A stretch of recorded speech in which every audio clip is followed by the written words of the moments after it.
All right, everybody, it's Debbie Potts, and I'm excited to talk to Dr. Amy Rolfsen, a fellow Canadian up near Whistler, to talk about athletic performance by testing and not guessing what is going on under the hood that I talk about all the time. And I want to talk specifically about the GI map today. And Amy works with the Diagnostic Solutions Laboratory and helps doing lab interpretation and much more, and works with a lot of athletes because she's near Whistler, where there's all sorts of year-round outdoor sports. So Amy, thanks for coming on my podcast today. Thank you for having me, Debbie, and thanks for the introduction. So like Debbie said, I am a practitioner. I'm a naturopathic doctor. I work in Squamish, BC in Canada. I have a private practice and I see patients every week, but I'm also an independent contractor with Diagnostic Solutions Lab, the lab that runs the GI map test. The reason I wanted to work for DSL is because I have a clinical practice focused in GI health, and I really wanted to have a greater impact than just working with my patients. So I like to work with other clinicians, other practitioners, and let them help their patients. So I get their understanding of the GI map, their interpretation up, way up high, so they can help more people.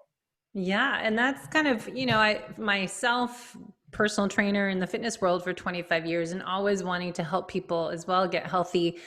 And we can't really get people to improve their health without knowing some key factors, as GI map identifies some internal hidden stressors that are chronic stress that can lead to all sorts of chronic inflammation and a cascade of events that we'll dive into today.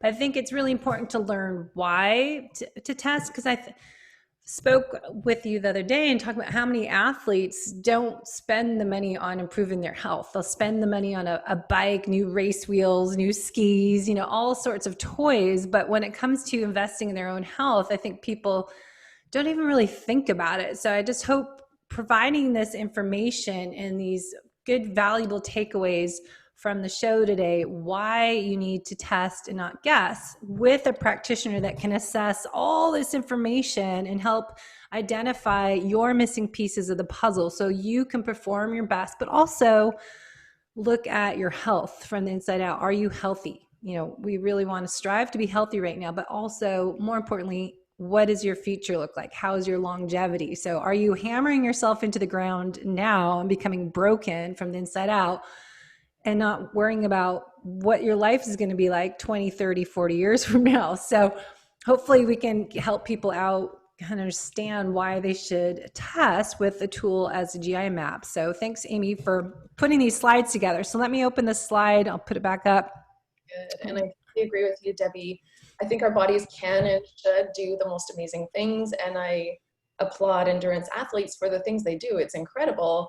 But then at the same time, as a functional practitioner, which you and I both are, we're thinking of function not just right now, but in the long term. So, how are you going to feel about your choices when you're 80 and 90, and, what's your quality of life going to be? So we'll talk about that a little later on as well. And I must say, I did Ironmans, 15 Ironmans, and until I dug myself in a hole, and people might have read my book, Life is Not a Race, that I shared all this. Like, there's a reason I'm doing what I'm doing right now. I'm following my passion because I feel like it's my purpose to explain this information to you, because no one could help me when all this happened to myself in 2013.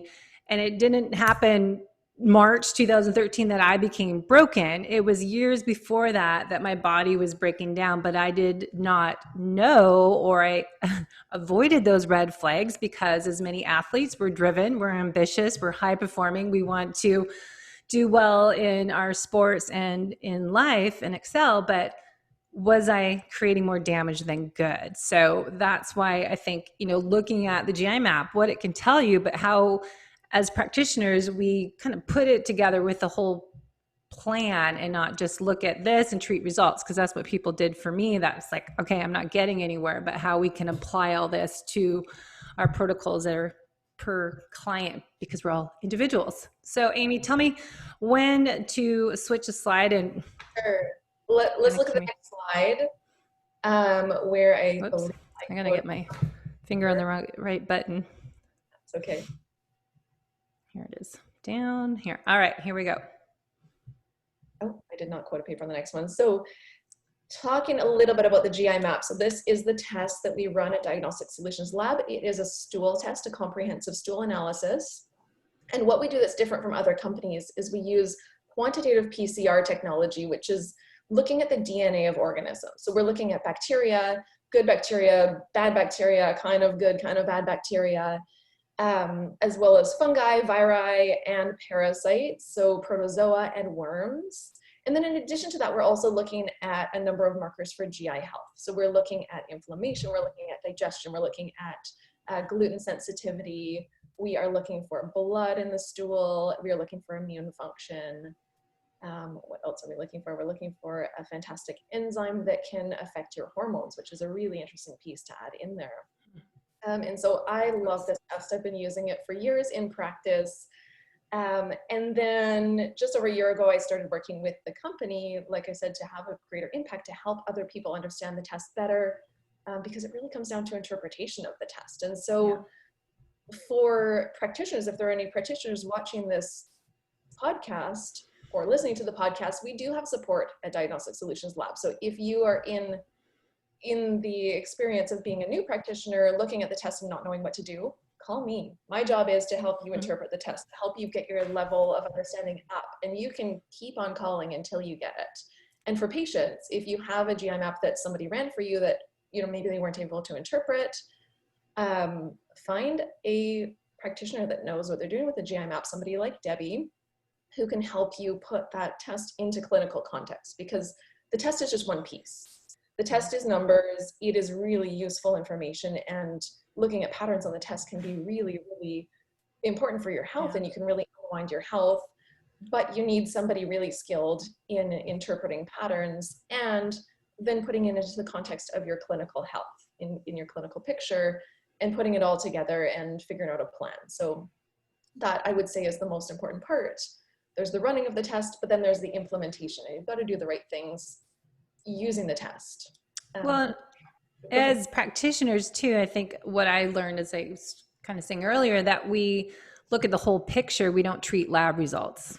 We assess and investigate and put those missing pieces of the puzzle together to help someone restore back to their optimal self, to be their best version of themselves, versus just, here's what my lab says, let's take this supplement for that, rather than the whole picture. Like in FDN, we call it the dress for health success protocol. Yeah, and along those lines, you can call it a protocol, but nobody's actually using protocols as in the same treatment for every person, True. Treatment for every marker. And I think that's important, individualized health plans. But here's a great paper from the Journal of the International Society of Sports Nutrition, just talking all about the gut microbiota in athletes and how it is affected by different forms of activity, how basically the bottom line was that activity does improve your microbiota in diversity and abundance and richness up to a certain level. And it also goes into nutrition, but basically the gut microbiota plays a huge role in everybody's health, including athletic health, in energy harvesting from food, in hydration, and we're going to get into that in a few slides. The benefits of having a healthy microbiota, even beyond the detriment of having an unhealthy microbiota, your organisms actually do things for you when they're in your gut, and you need to appreciate them and eat and act for your microbiota first. Yeah, for sure. That's all I have to say there. Yeah. So the characteristics of a really good microbiome, it's pretty simple, but it is really hard to achieve. So simple is not the same as easy.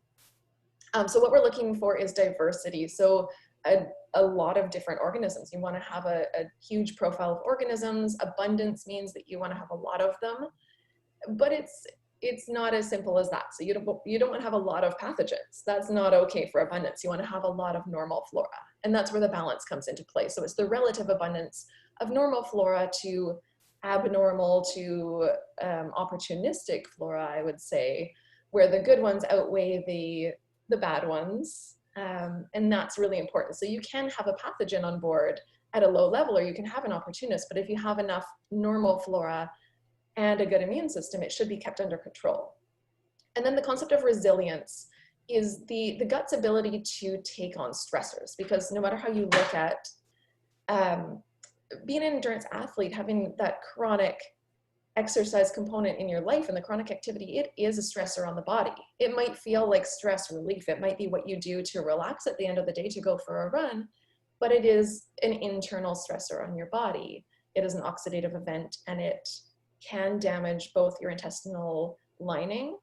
Even within, within an hour of a run, you can have increased intestinal permeability, and it can affect your microbiota, so the balance of your microorganisms. Mm-hmm. Yeah. Anything to comment there, Debbie? No, I think that's perfect. I think the big word is resilience that we talk about a lot right now. It's like how to improve your health and your immune system, become more resilient, and what exactly that means to people, I think is a good one to define a little bit more of as we talk about the microbiome, but resilience is so essential right now in our world. Yep, personal resilience, and then the resilience of the little guys living inside you, because, cell to cell, you've got more microorganism cells than you have human cells. And so we've got to take care of those guys, and we've got to consciously work to boost up the ones we want to have on board. Yeah. It's always weird that we are kind of the host of a whole world living inside of us. Years ago, when I started learning more about the microbiome and how all the new research coming out, how many trillions of gut bugs live in us, and like we're just the host to them. They're living inside of us and having their own little city. Exactly. And how many of our decisions are actually our own decisions? It's hard to know. They can definitely affect our neurotransmitter. And so here is just a short list, kind of athletically based list of the benefits that you can get from a balanced and health associated microbiome. Yeah, sleep we know is a big one. Mood, I think it's a good red flag when your mood is off, right? When you're moody, which relates to lack of sleep, which relates to lack of probably microbiome diversity. They're all connected. Exactly. And a lot of those organisms are actually making some of your neurotransmitters for you. Energy as well. So in a lot of different ways. So a lot of your energy harvest from food can come from your microbiota and its ability to digest your foods for you. But then also, if you are, eating foods that are not agreeing with your digestive tract, or if you have some inflammation there, if your body is expending more energy trying to digest your foods and trying to make your GI tract work, it doesn't have as much energy for the rest of your body. So say if you have a certain amount of energy allotted to mental functioning, to your lungs, to your heart, to your muscles, and to your GI tract, and your GI tract is taking more than its fair share, that could lead to all sorts of other issues. Usually what I see is fatigue, brain fog, but it can be all sorts of things. We're going to talk about the sneaky little symptoms that can indicate a gut imbalance in a couple of slides. Hydration, though, moving on the list. I missed immunity. So immunity is huge. Your microbiota is so deeply intertwined with your gut lining. So that barrier function, which I've listed at the bottom here, which is basically your inside versus your outside world. And when you think about the GI tract, a lot of us don't always think of the inside of your GI tract as the outside of your body, but really it is. And that's the weirdest concept, that you've got these cells lining your GI tract that are actually your outer membrane and protecting the rest of your body from the outside world. And the things you eat are actually not entering you until your gut cells give them permission to enter. Mm-hmm. Yeah, it's key part in our world, again, immunity. And that's why I keep saying, test and not gas your gut health, because as we go into the different markers on the GI map, how they can tell us information of our strength and resiliency of our immune system, which I think so many people, as we'll get into, are not as healthy as they think they are and as resilient. Just because they're fit and strong on the outside, people don't realize they're not necessarily fit and healthy on the inside.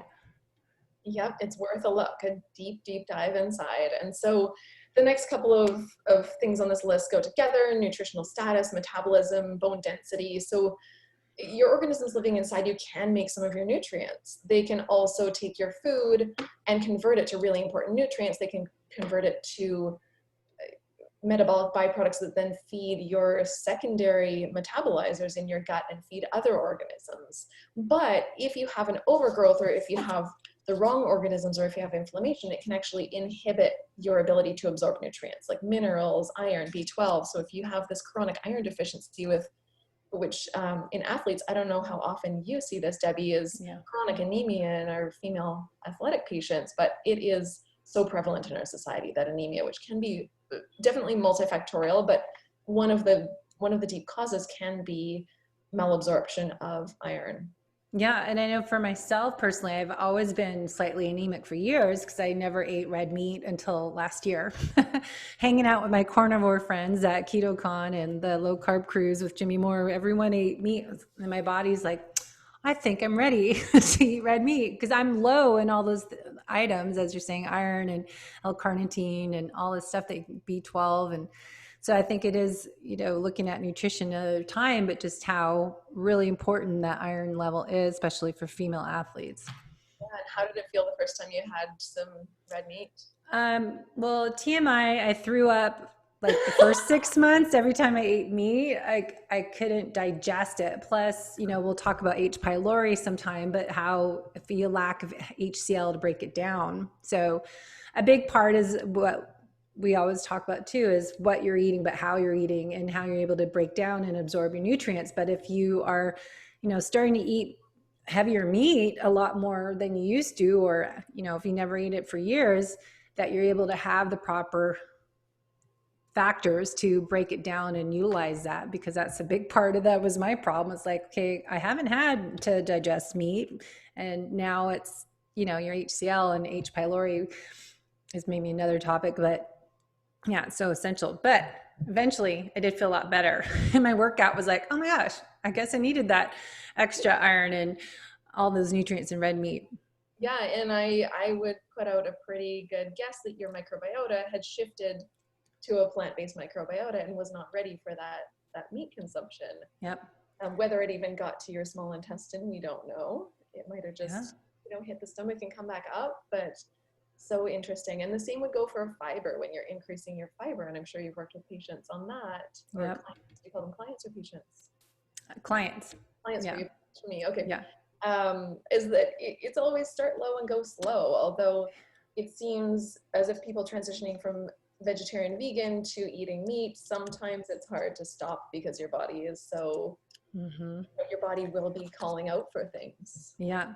Well, it's that Goldilocks effect, and I'll switch to the next slide as we're waiting, but it's the goal, like not too much of this, not too much of that, just the right amount for your body. And, I found that just eating one way or the other, you have to have that right combination that works for your microbiome.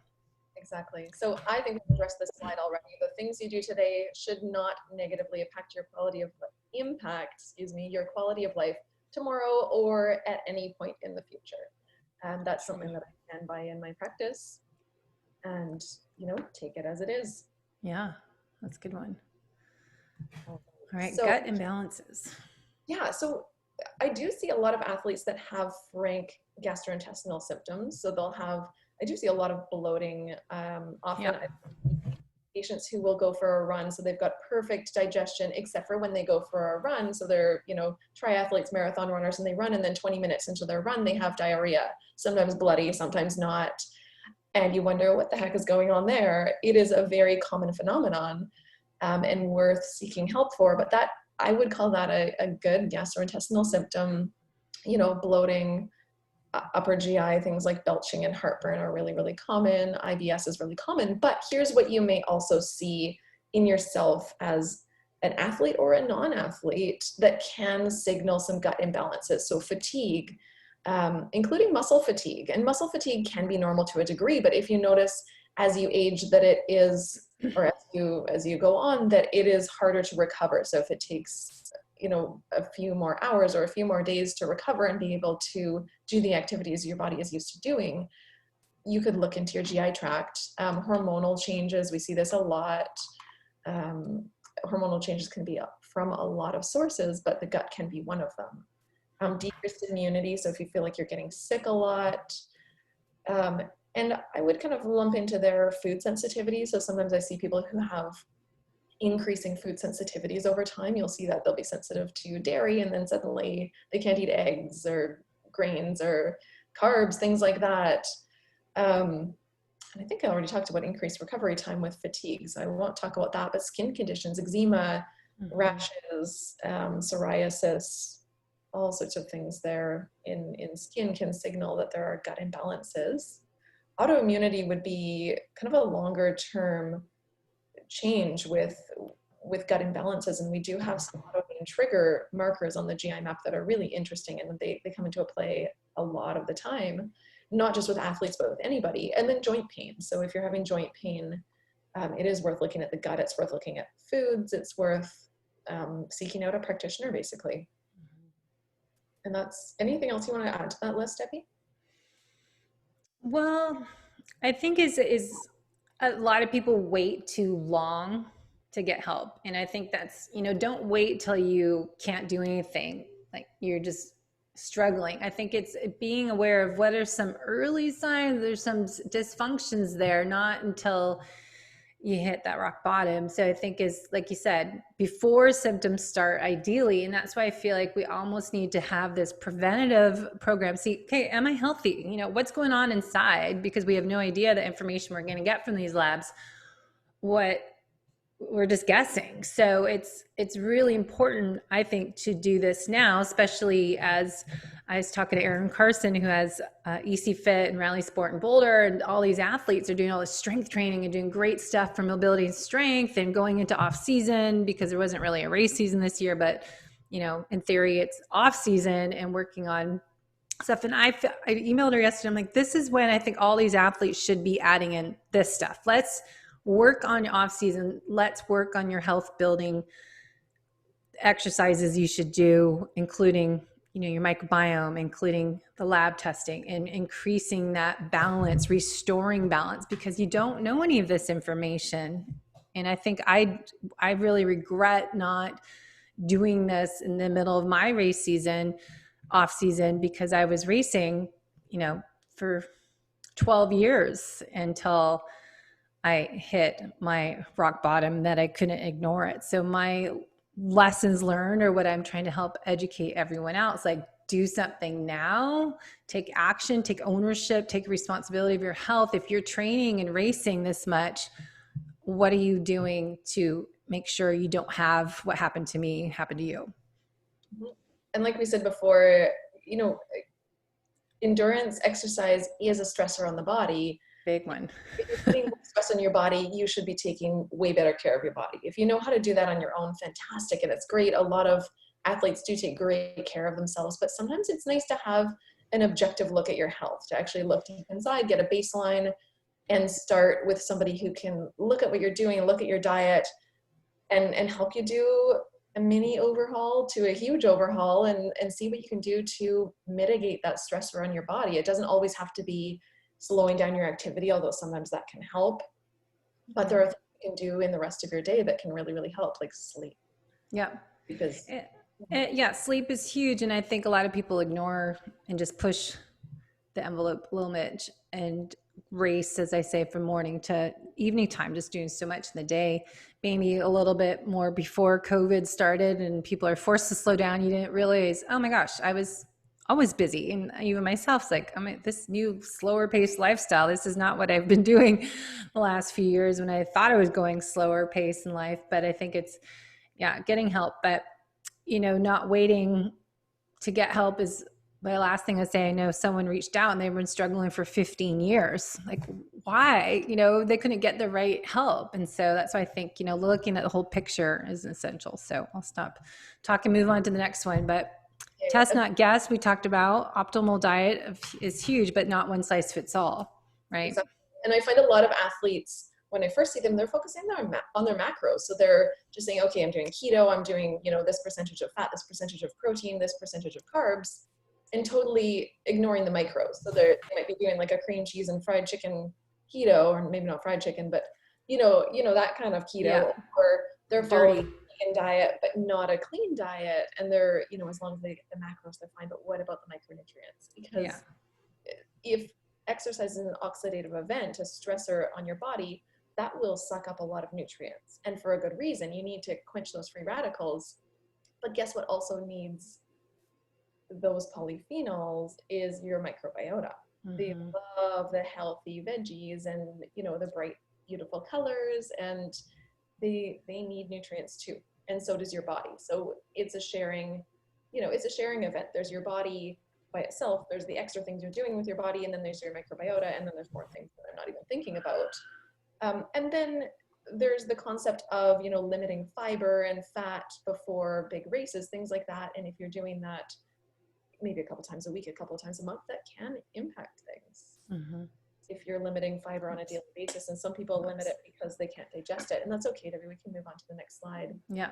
I just want to make sure we have time to go through the lab examples. So let's hop over this one. I feel like you and I could talk forever. I know these topics are big for athletes. It just, it's my passion as it is for you. You're working up in Whistler area. And I think it's just, we see all these athletes just not getting this information, and it just makes you like, come on, people, let's do it. Exactly. Yeah, so here's some imbalances that I frequently see on the GI map in high performing people. And so I see a lot of low normal flora. I see a lot of bacterial overgrowth. It can be SIBO, which is fairly common. So with that chronic stress or event of exercise, which can, of course, feel really good with the endorphins, but it can affect your cortisol metabolism and your body's response to cortisol, which can affect your vagal tone, which is your vagus nerve, which goes to your GI tract and helps with motility. So you can end up with a GI tract that doesn't move as much. And if you're doing things like runs or high intensity activity, you can actually shunt blood away from your GI tract into your muscles. And so your GI tract doesn't have as much blood flow, as much attention from your body. And that can lead to small intestinal bacterial overgrowth or large intestine bacterial overgrowth, just bacterial overgrowth in general. That compromised gut lining, the permeability that we talked about, is really, really common to see in athletes. Digestive insufficiency, where you just don't have enough stomach acid, enzyme production, bile acid formation, and then the gut immunity. So I have seen some athletes that get every infection that comes around. And I would say, since iron deficiency is so prevalent, iron is a huge cofactor in the immune system. And so you do need to have enough iron, but not too much iron. So you can't just pop iron pills assuming you have low iron, because a lot of people don't, but a lot of people do. And then, not specific to athletes, but I do see a lot of other organisms, kind of oddballs that pop up, and parasites and things like that. Well, isn't it, I found for myself, my story was chronic stress from all sorts of reasons. Your stress, speaker of stress, gets overfilled. And so your first line of defense is down. So you're more vulnerable to all this dysfunction. And when things get broken down, say, low stomach acid, and then everything else is kind of downhill from there, because then you get all these bad guys coming in and your guards are missing from your castle, and suddenly you get, all these parasites coming in, viruses, and you don't have the microbiome in the right balance, and we don't have the gut wall lining intact, and we have mucosal damage. So everybody is, the players are not where they're supposed to be, and they're damaged goods. So then we just don't have any self-defense anymore. And I think that exercising a lot, the accumulation of busyness in life, chronic stress, but then you add on all these additional external stressors that are hiding until you have this overfilled speaker of stress overloading the entire body. And it comes back to resilience again. Yeah. As it always does. Okay, so a couple of things that you can do to help yourself. I would say one of the more important things, if you think you have a more complicated case, seek help. Debbie's a great person. I've spoken with her at length. She is very competent. There are lots of really competent healthcare providers out there. Ask for recommendations and find somebody. But eat a balanced, plant-forward diet. So it doesn't have to be, plant-based vegan. It doesn't have to be any particular diet. I really don't care what particular diet you follow, but I would say a plant-forward diet with lots and lots of color, plenty of fiber. And it doesn't have to be the same every day, but as a baseline, eat a good diet. Don't eat junk. Mm-hmm. Get a lot of sleep. That's huge for repair. You can try some fasting. So I like to just do a basic overnight fast. Some people like to do a 16-hour fast. I would say minimum 12 hours, and then consider a fast between meals. So that can really help sweep out the small intestine between meals and keep that bacterial overgrowth from piling up, which is a very simplistic way of looking at it, but it really does help doing that fast between meals in the daytime. Drink tons of water, spend some time in nature. And well, the moderate exercise, that may be an unpopular view here, but it's worth considering, or taking a rest day, or doing some other things to mitigate what you're doing to your body. So modifying your activities in some way can be really helpful, I will say. And that's, yeah, all I have to say there. So let's talk about some cases here. So the first case here is a 37-year-old female. She is an exhausted mother of 2 young children, and I would say that her children were not sleeping through the night, so that was an added stressor, but not necessarily gut related, but really affects things. And she is an avid triathlete. She was waking up in the morning nauseous, not really able to eat in the morning, feeling really bloated after meals. Her bloating got worse throughout the day. She had a lot of kind of upper GI bloating, belching, and reflux. The reflux was all the time. Lots of fatigue, and she was kind of curious as to why her athletic performance was going down and down and down. And then we ran her test. So if you can pull that test up, Debbie, that would be I'll great. share a different screen. And we don't have to pull the slides back up. I can just pull up my notes Okay. on the second patient if that's So easier. this is patient 1, right? Uh, hopefully, yes. So So yes, this is, if people are watching the video version, we'll just kind of talk our way through it. But the GI map test results, here's what we're looking at based on that case study. yeah. And so this first page is our pathogen Nothing. page. Yes. What we're looking for here is less than DL. So below detection limit is the normal finding on page 1. There are findings that could be within the normal range or low level, but in my mind, there is nothing that's truly normal on page 1. Anytime I see something, I don't necessarily want to kill it, but I do want to seek out answers as to what underlying imbalance could have allowed a pathogen to exist and correct the underlying imbalances. So it's not always, killer herbs, antibiotics. It's, correcting digestion, correcting immunity, things like that. Well, that's important part to note is we're looking at the why. All right, this is showing up in your lab result. What does that correlate with all the other information we're collecting in your assessments, nutritional therapy, and your lifestyle? And then look at these labs, right? And you're looking at, okay, here's what's showing up, but let's just not zero in on that one thing, but let's look at the why. So you're looking at pathogens, parasitic pathogens, bacteria pathogens, and then viral pathogens. And the next page is H. pylori that I found I had. Can't wait to take a look at your test one day. Um, So yes, this H. pylori, this is a significant level. So at the E3 level, what that means is that we're looking in the thousands of organisms per gram of stool. So the E3, that's scientific notation, meaning 10 to the power of 3. We've got 4.4 times 10 to the power of 3, or 4,400 organisms per gram of stool. And, by my standards, that's quite a bit. This may not be enough to cause severe upper GI symptoms like pain and ulcer, but certainly it can cause a lot of downstream effects. It can affect the stomach acid. H. pylori is a huge neutralizer of stomach acid, which can affect your mineral absorption. It can affect your iron levels. It can affect all sorts of things. Minerals and iron, protein digestion, and it can allow in other organisms and really set up the stage for things to overgrow. If the pH is favorable, bacteria will grow. And so we can already see in her normal flora. So the next section down is our normal bacterial flora. We want to have these organisms, but we don't want to have too much. So we don't want to see them overgrowing like this. We see a pretty common pattern here that is the Clostridia class overgrowing.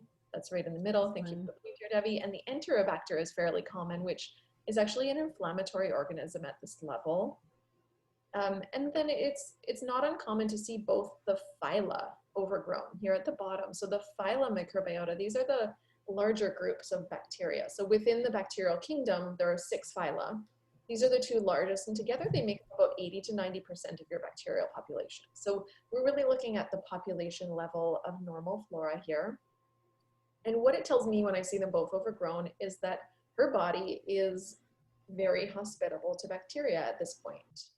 Normal bacteria, maybe abnormal bacteria. We haven't seen the whole bacterial profile here. But what we also see a little bit above that thin black line there, maybe you can point it out, is the Akkermansia muciniphila, which is a really important organism. And there are actually studies showing that physical activity can increase levels of Akkermansia muciniphila. For her, that's obviously not the case because she's below detection limit here. And since we're looking at normal flora, we want to have all these organisms detectable.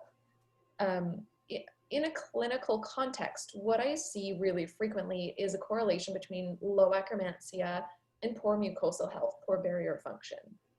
So sometimes we'll see low immunity, sometimes we'll see some other signs of intestinal permeability, but to me, that's a sign that I should look for other signs of permeability, and maybe we'll find some.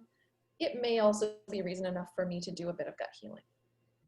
What do you think? So these ones are normal bacterial flora. So the ones in black, those are what are showing up. So that's in the good, healthy, balance amount. Again, the Goldilocks effect, not too much, not too little, just that right amount. Then the ones in red, the 3 different markers here that are higher than you want, that shows clues that there's dysfunction in the gut and to the mucosal barrier.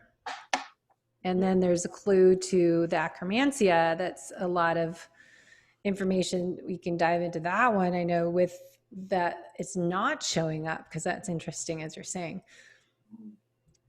And then when we see overgrowth like this, it is fairly common to see this with digestive insufficiency. So here we see on page 3, we've got more bacterial overgrowth. So here we're looking at the opportunistic organisms, the organisms that only overgrow when they're given the opportunity. So the opportunity might be small intestine motility issues. So to look at this patient, I would be wanting to rule out small intestinal bacterial overgrowth.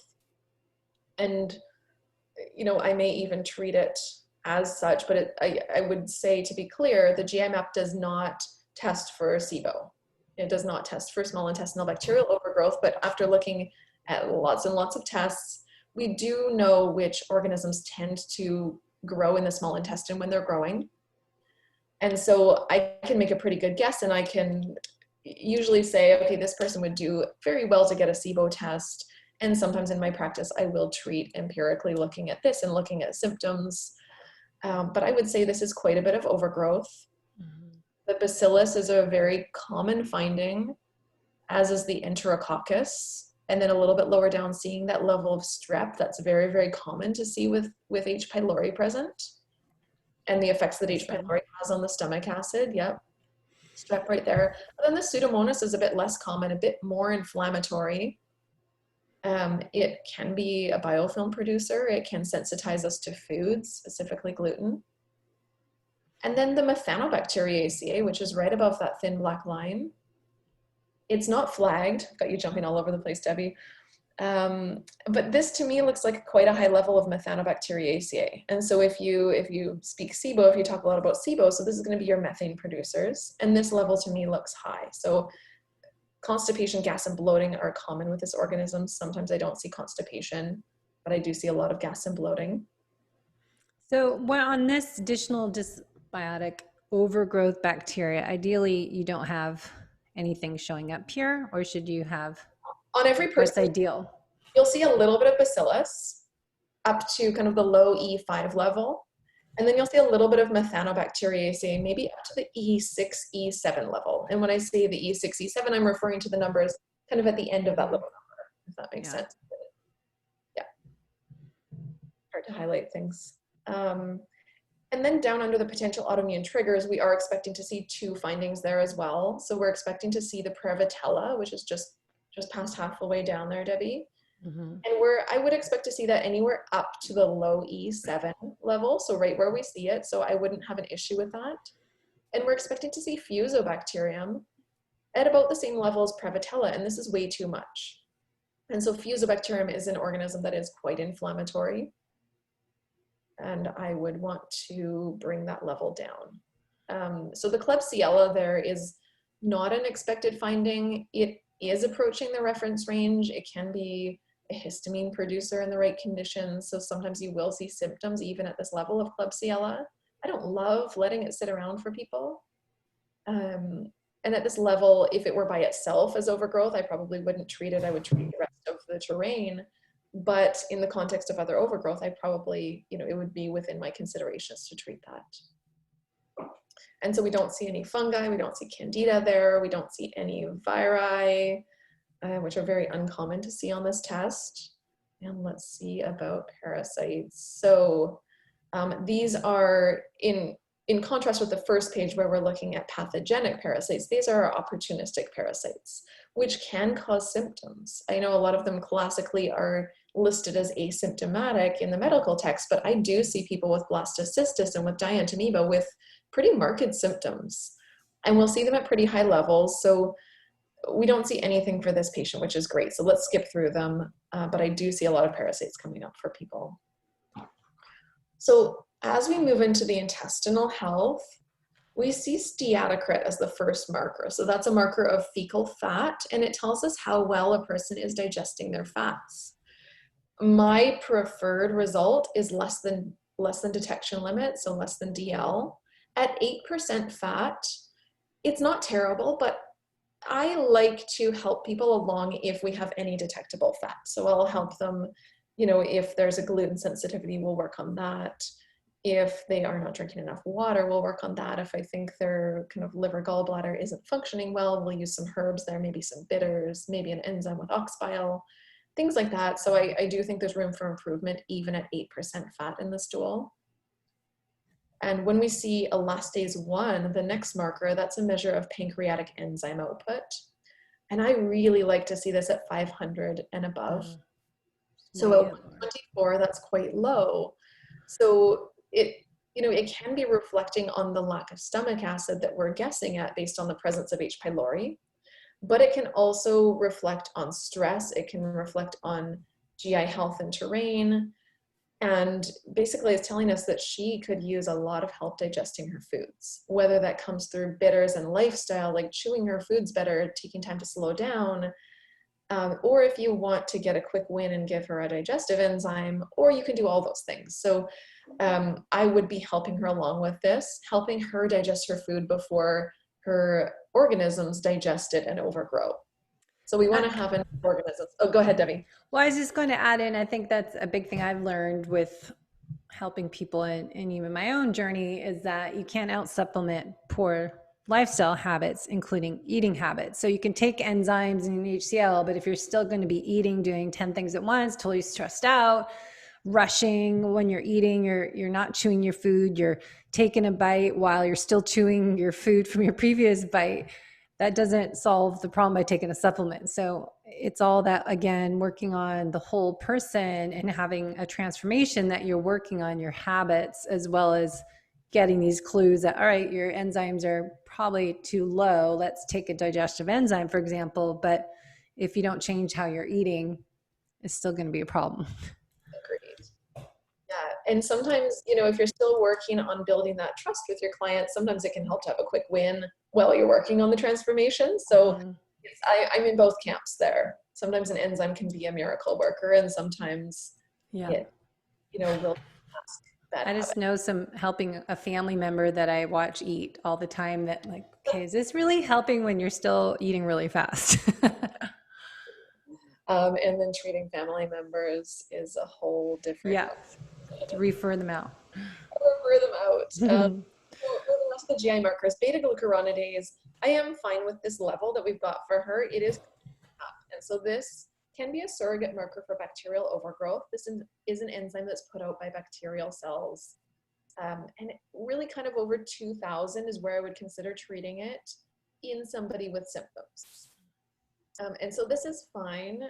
I would be considering bringing down her bacterial overgrowth. So ideally this number will come down naturally. Would you run a Dutch hormone test as well? Do you do Dutch complete and kind of compare overlap? Yeah, I'm a big Dutch lady,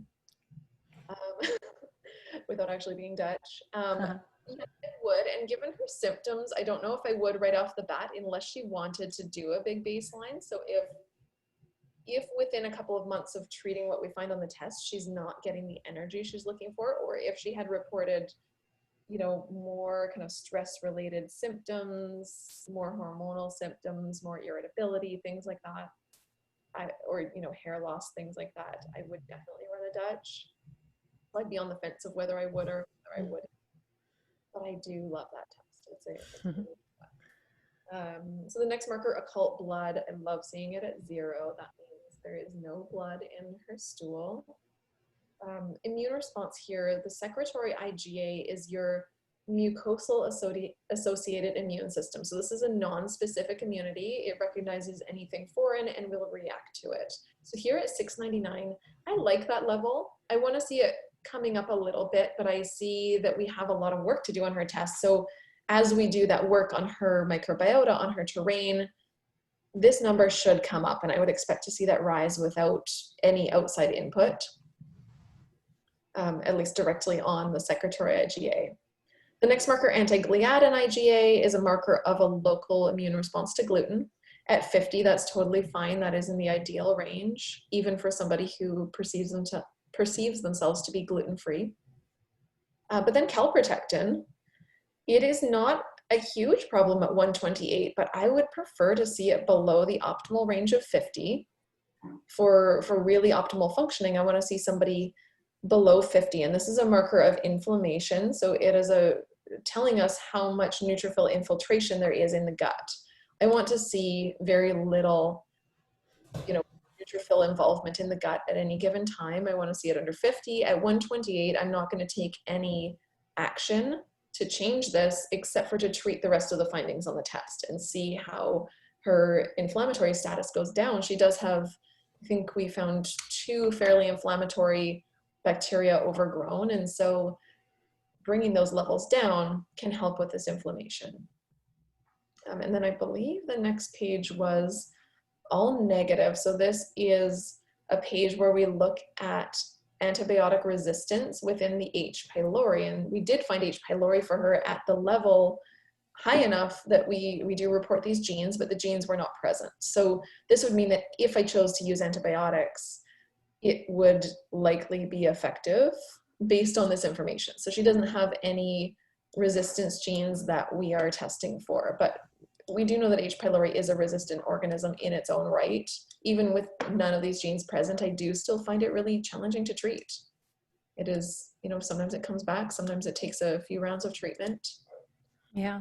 I know myself, I had, when I first started my journey investigating what was going on under the hood, I had blastohominus in 2013 and H. pylori detected. And I think a lot of that was related to, well, now I know possibly mold toxicity, because I've realized just actually last week that I worked owned a fitness studio, and the ceiling tiles were always being replaced because of the upstairs yoga studio always had leaks from their showers. So then I was like, oh, that's where it came from. So it was like accumulation of things, as well as, my immune system probably down from training a lot. I was racing a ton and running my own business. So it was just, as I keep saying, it's accumulation of stressors, external, internal, that build up. And then I always think, all right, I got blastohominus possibly from swimming the 70.3 World Championship that year. It was in Vegas in this dirty brown water that no one was allowed to swim in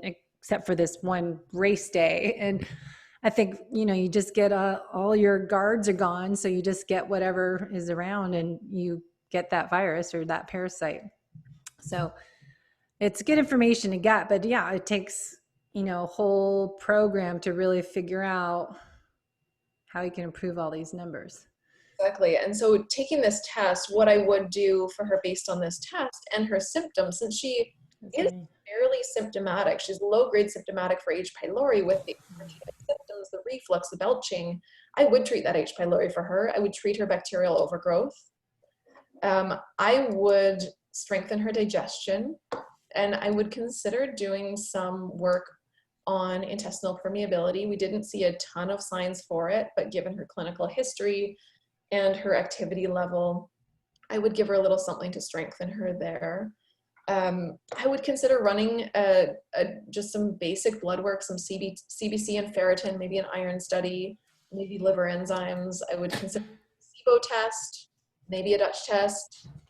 The basic, though, would be definitely a CBC with ferritin and the differential, the white blood cell differential. And that's basically where I would start with her. I would be looking for an increase in energy within a month or two of starting treatment of her GI organisms. And if I didn't see it, then I would continue to work on her GI tract, but I would also be looking at other pathways, other routes of helping her. Yeah. So we have a little bit time left, of last 10 minutes here, if we can just go into patient 2, if you want to just say from, I don't have the slides up, but That's okay. about this client. Yeah, so this was a 44-year-old female marathon runner. She was one of those classic long distance runners that got diarrhea about 20 minutes into her runs with somebody, usually not. And she was having some hormonal symptoms. So she was having some hair loss. She was having, what else was happening? I think she was having some mood changes, some irritability, kind of weepiness, and a bit of irregular cycles. So let's take a look through her test. So page 1, pathogen page, she was negative, which is always so nice to see. Love a negative page 1. She's got a little bit of H. pylori. At this level, at 240 organisms per gram of stool, I am much less likely to treat this unless she had really marked symptoms of upper GI, reflux, belching, inability to digest foods, things like that. Or if she had an autoimmune condition, I may consider it because of the connection between H. pylori and autoimmunity, and a couple other reasons I might treat that. But in her, I would not choose to treat that right off the bat. And the beautiful thing about H. pylori is that if you don't treat it, it doesn't usually go anywhere. And so you can change your mind. And so as a clinician, I often change my mind, and I set up that expectation from the beginning. I say, hey, I don't think this H. pylori is playing a huge role, although it may be looking at this bacterial overgrowth. But I like to be as simple as I can to start off. And if we need to come back to it later, so be it. We will come back and treat it. Mm-hmm. But as we move through her test, we can see that she has a pretty considerable bacterial overgrowth, similar to the last patient. She's actually got lactobacillus overgrown. And so in her, I certainly would not at this point be considering a lactobacillus-based probiotic. When lactobacillus is overgrown, I do start thinking about small intestine involvement. And that's all I have to say on page 2. And on page 3, I want to say we had more bacterial overgrowth. Yes, so large populations of bacteria here. So we've got the bacillus, enterococcus, staph and strep growing at kind of mild to moderate levels. We've got that Methanobacteriaceae, again, at a pretty high level. So none of these organisms we've seen so far are classic blood-producing organisms or organisms that will induce a bleed. So that's really nice to see. We don't always know why some athletes have bloody diarrhea. Sometimes it is, our best guess is that it's due to a permeability event mid-run, but here we see, we don't see enterohemorrhagic E. coli, we don't see any of the other pathogens present that commonly cause bleeds or uncommonly cause bleeds, but we do see a lot of dysbiosis. We also see this Citrobacter overgrowing that's not expected under the potential autoimmune triggers. And then those 2 other findings under potential autoimmune triggers, like I said, they are normal findings. And I would say the Prevotella may be creeping up a bit, but I'm not deeply concerned. So again, this patient, I may consider a SIBO test. And I may also consider food sensitivities. I do sometimes see food sensitivities. Once you remove them, sometimes you don't get that loose stool event mid-run. Have you seen that, Debbie? Yeah, it does seem like the more stress you have on the gut coming from food that you're eating that you're reactive to, and it's also food often is stuff that you eat all the time that became tagged because there's a leak in the gut. So then it's a enemy tagged in your body. So I think it's interesting, all the different clues you can get from your poop. Tell you a lot. So we don't see any yeast for her. We don't see any viruses, which is beautiful. I want to say there weren't parasites, but now I'm not remembering. There were no parasites. Good. And again, looking at intestinal health there, she's got a bit of steatocrit. So there's a bit of fat coming out, got a bit of a lower, trending low elastase 1, which again is pancreatic function. And we want to see that over 500. So this woman does have a higher beta glucuronidase. It's popped up over 2,000. And again, that's the enzyme put out by bacteria. And what it can do is it can reactivate estrogens and other products of glucuronidation. So things that have gone through phase 2 detox in the liver, it can reactivate them and put them back into circulation. So it can contribute to a high estrogen level. So for this, I would want to test hormones for her and see how her estrogen metabolism is. And I would want to help her with that, especially at 44. She could be approaching perimenopause and maybe approaching it quicker given the stressors on her body. It's hard to say or predict. But this level of beta glucuronidase, given her level of symptoms, I would treat that. Fecal occult blood here is at 0, so that's a really relieving finding for somebody who is seeing blood in their stool very rarely. It's nice to see that it's not a baseline, low-level bleed. And then moving on to her immune response, she's actually got a really good secretory IgA. So that, in contrast to the 2 tests we've looked at, I do often see a really low secretory IgA for endurance athletes. So that's what I've seen low in every lab GI map I've gotten back lately on secretory IgA. That makes me want everyone to test because it's so important to check what's going on with your gut. And you are seeing, I would guess, a beautifully skewed population in the direction of endurance athletes. Well, a lot of my clients actually are not necessarily athletes. They're just trying to, feel better, get healthier, but they want to exercise, or some that just have stressful jobs and worlds. But I would love to see more athletes get these tests and see what's really going on. What's happening. And I would say secretory IgA is one of the slowest markers to respond in a lot of cases. It can take sometimes years before we see that coming up, depending how well you can change your terrain. So that can be a fairly stubborn marker, but I have seen it quickly. Again, anti-gliadin, our gluten response, looks pretty normal. She was not gluten-free, so under 100 is where I like to see that for somebody who's eating gluten. And again, her calprotectin was borderline high. I want to see that under 50. So her inflammation is a little bit up, not surprising given her overgrowth. But then, so for this woman, we added on zonulin. So this is a marker of intestinal permeability, and this is quite high. Not surprising to see this, and I do see this all the time. So when I said that I would test for food sensitivities, I probably wouldn't if she had high zonulin. Like you said, Debbie, sometimes you get a food sensitivity test back for somebody who has permeability, and every single dang food comes up. Yeah. And really, on a practical and clinical level, it's really debilitating and really,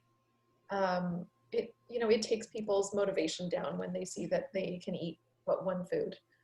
So sometimes I will wait a couple of months to run that food sensitivity test, but I sure do feel comfortable doing a targeted elimination of some common food sensitivities, the things that can be gut triggers. And so I believe that's the end of her test. She did not have a high level of H. pylori, so we won't have anything on page 5 for her.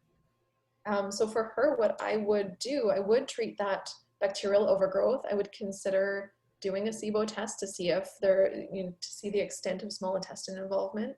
Mm-hmm. I would consider doing some food eliminations if I thought she would benefit from those, and I do think she probably could. And people are often semi-aware of their food sensitivities, and sometimes they're eating them anyway. Yeah. That's why I think sometimes it is good to get a food sensitivity test, or like I've been using that NutriSense continuous glucose monitor, because then you can get some valid information, knowing that you're doing more damage to yourself and you're taking 1 step forward, 2 steps back, and your healing rebuilding process. If you keep putting gasoline to the fire, that you really can't get better, heal your gut if you keep adding those toxic foods into your body. And it depends on the person too. A lot of people do respond well to me saying, okay, well, let's take out these 3 foods for 6 months. And other people want to see it on paper. Yeah. Sometimes you just need that evidence, like prove to me that I can't eat these. I need that validation. And you get the test back and it's actually 45 foods. Sorry. I was going to get 3 out of your diet and we're going to get, an extra 42, but I don't 42 foods out of people's diets. Just for the record, I would still do a targeted few foods. Elimination process. Exactly. So I know we're to wrap up, what do you think people should do to take a next step to investigate more if they're curious about getting more information on the GI map? I know, my website is debbiepots.net, but how can people get a hold of you if they want to get more information? They can contact customer service through Diagnostic Solutions Lab. They've got my email through there if they have any questions to follow up on the webinar. You can find practitioners through customer service as well. I know you, Debbie, are really well versed in the GI map, so I think you're a great person to see. If you want to see someone locally, great. Although you work virtually, don't you? Yes, now that I'm in northern San Diego, not Seattle, so everyone started to work virtually because of our COVID, but now I think works great. Everything's on Zoom, which I've been using for years podcasting. So I'm used to the Zoom world, but I think it makes it easier and more accessible to meet with the clients online, because even before COVID started, I had clients that were just 20 minutes away from me, but they're too busy to meet in person. It was just easier online. So I know as FDN practitioner and doing nutritional therapy, it's just sometimes easier for people no matter where they live. Yeah, and it's nice not to have to, put on pants and leave the house. And you've got a lot going on. So I have 2 kids, and I know I really don't like bringing them to appointments. So it's really nice to work virtually. I work virtually as well, and it's been a game changer for a lot of people. You don't have to leave. You miss that in-person connection, which I always love, but I like the virtual connection too. It's really, at diagnosticsolutions.com. There is a tab for patients. I want to make sure I'm not lying about that. With information on the test, it's a fantastic test, but you cannot order it yourself. You have to order it through a practitioner. So Debbie can run them, I can run them. A whole lot of people that I speak to on a daily basis are proficient in the GI map, interpreting it. So well, I know as FDN practitioners, we order our labs through our FDN medical director program, and we do consults with another expert as yourself to go through the results, and we look at that whole picture, as I said, assessing everything, including their intake forms. And I love to add nutritional therapy and look at their lifestyle habits and look at, a food log with their symptoms and really kind of see where are you now, what's going on. Don't change anything, but just tell me what's your daily world like now. What are you eating? How are you eating? When? And just get all that information, because it's so essential to really just look at that lab, and then let's look at the lifestyle habits and nutrition habits and what are your stressors in your world. And then let's start investigating the internal stressors. And tell the truth. Yeah, exactly.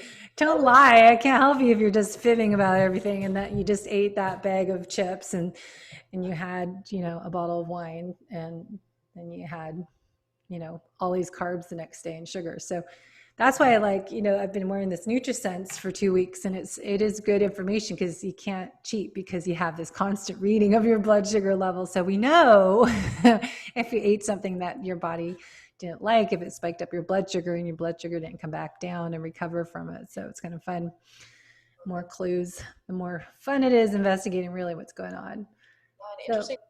Insomnia, probably, to see that if their blood sugar is spiking in the middle. Yeah, no, that's what I was emailing about. And I don't think anyone's really researched this. I have a new research study, if you want to join in with me, on the pathogens and viruses, fungal infections, stuff going on in your microbiome, how that impacts your glucose levels. Because at nighttime when you're sleeping, there's more activity in the pathogens. And also, it was a full moon last night, and I read something about, full moon, and I was like, okay, this is a big, huge rabbit hole I'm going down. But I'm fascinated by why is the blood sugar higher, and then it should be at nighttime when you should just be lying there sleeping, you're burning fat. Why is the blood sugar elevating? And then there's the Chinese medicine, the body clock, and so 1 to 3 a.m. is the liver time, and how that's impacted. So I just totally was geeking out on, let's look at your lab results and then look at your blood sugar levels while you're sleeping. And then if you have the Oura ring, let's look at your quality sleep, your HRV, and just really get all this data. So do you know anything about parasites and activity during the nighttime? Well, glucose? I've heard that they are more active at the full moon at nighttime. That's a fantastic question. I don't think I have Or just not with the full moon, but necessarily, but just at nighttime when you're sleeping, pathogens, are they more active? And how would it raise your blood sugar? some of them Is there maybe. stress? Yeah, Cortisol? I think it's going to be a complicated answer there. Yeah, cortisol will play, or often, cortisol will rise and then your blood sugar will rise, and that is a big issue.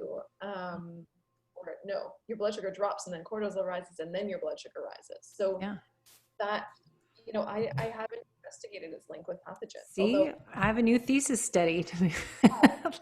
Glucose and pathogens. Who has a ton of microbiome imbalances? Any pathogens, candida, mold infection? Let's look at their blood sugar levels while they're sleeping. and from my perspective, if I see those pathogens, I would say, don't enter the study, come to see me and I'll help you treat them. Yeah, I know. um, That's funny. I won't do that to your study. That's all right. It'd be my clients. They're going to not want to work with me because I'm like, let's look at this too. Yeah. So what's your website, Amy, where it can send people to? Good question. amyrolfsen.com is my website. Good. Yeah, All right. Well, thanks for sharing all this great information, putting together the slides for us, and we'll put everything in the show notes for people to learn more and how to get a hold of Amy or myself or whatever questions you might have. And you can look at the video. The slides will be on the YouTube channel, Low Carb Athlete, and you can find more there. Make more sense of what we're talking about. All right. Thank you.